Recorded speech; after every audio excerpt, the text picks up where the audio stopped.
Hey folks, welcome back, another Poem Master video, and today we're gonna go over the utility slash supports. I don't know, it's not just sports, but utility units, right? For this month. And sorry I haven't been uploading today because I had like 3 assignments I had to work on a group project today, so couldn't make time for that. But we'll catch up.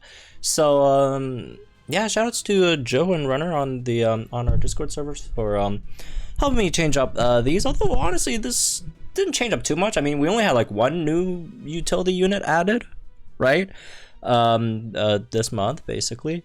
So yeah, let's talk about them. I have, because again, none of these really change too much. If you guys want to see like each explanation, you guys could check out last month's, right, for the older units. I'm not gonna go over them too much, just more so like the new ones and the ones that I do have some opinions on that might change. So the new unit over here, Jasmine, it's pretty much up there, right? For multiple reasons, multiple reasons. She's a pretty powerful special support, right? I personally think she's easily top 3 special supports in the game, maybe even top 2, right? We'll see. It depends on if you also count like the hybrid supports also in there, right? That also buff special attack, but also like buff like physical attack. But yeah, that being said, right? She basically can max out your teams at 3 out of 5. Max out your teams. Well, I guess you could do it at 1 of 5 too, but you need like a lot of RNG. Max out your team's special attack, right? Max out your team's crit. You have Mind Games 4 to constantly debuff the opponent's special defense. So it does kind of remind me of Bugsy's Scyther, right? A bit less reliable in terms of debuffing the opponent's defense plus special defense in this case, right? But a lot more tankier, right? A lot more tankier. Not that great physically, but especially that's a really good special tank, right?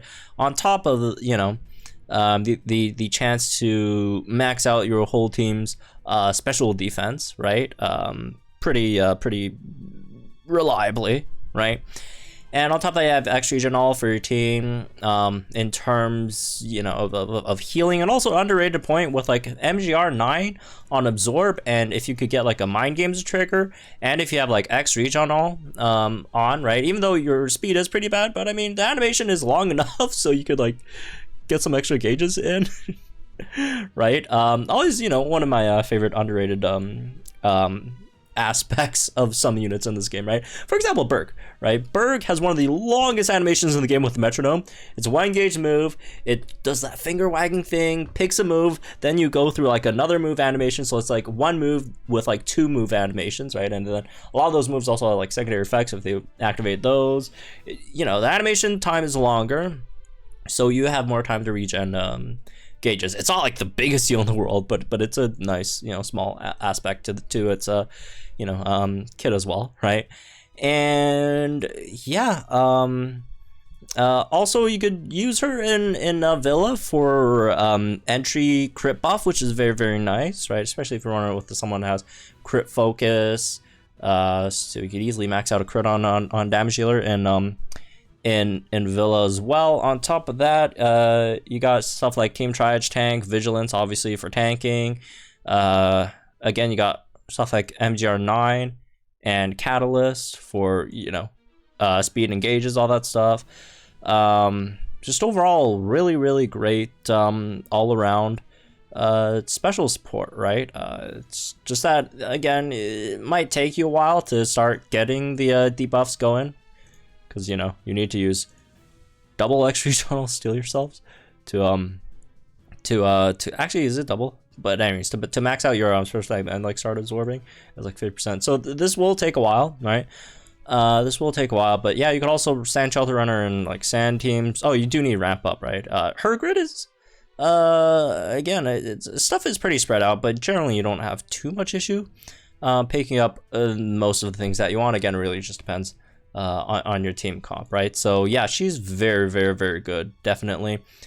Another one I did want to revisit is actually Sableye over here, right? I do want to move her up 1 for a few reasons. First of all, if you look at Sableye, she's kind of just like Skyla, right? You buff defenses and speed, although Skyla's all in one move, Sableye's in 2 different moves. And you also buff attack, which is a bit better than Skyla's attack buffing, right? First of all, it's much easier to max out. Second of all, you don't really need to sync, although, you know, syncing with her is still good, especially if you have Sport EX. Caitlyn, right? Plus really good defensively. All that stuff, you know, buffs your special defense as well. But main reason is she's really helpful for a lot of the units that we got, a lot of the new units we got this month, right? Both Diancie and Keldeo would very much appreciate Caitlyn's support, right? Those 2 units, again, that helps a lot because the faster defensive buffs, extra speed, faster speed buffs are nice, right? Again, they could do it themselves, but Caitlyn just speeds up the process much faster, right? If you get the buffs in faster, you hit harder overall, right? So I do think that is pretty nice. As for some subtractions, again, we're always working on trying to, you know, again, the categorization part, right? Categorization is hard because, again, there are a lot of units that perform a lot of different functions, right? So it's kind of hard sometimes to put like one unit just in this specific category in this tier list. For example, we moved away Dawn here, right? Because Dawn legitimately solid damage dealer as well, right? On top of being a good support, a really good sync nuke, especially if got a 6-star EX Dawn, you got that sync nuke in as well, which is why we did move her into hybrid. But then you wonder, well, why Singsu Blue here? Well, because Singsu Blue, even though he can do that, his primary function most time is mostly just as a support, unless you're in rain teams with like enough gauges, then you could also do damage. But 90% of the teams he's on, he is mostly for the support, right? And the other one we moved out is Luxray, Volkner and Luxray also into the hybrid list. Because, I mean, Wild Charge is going to kill himself. And obviously, again, the utility thing is really good on him, being setting electric terrain, tanking, all that stuff, flinch, paralyzing. But, like, on top of, like, if you do have someone, you know, a support that also buffs Volkner's crit and attack as well, those Thunderfangs boosted under terrain is actually not terrible, right?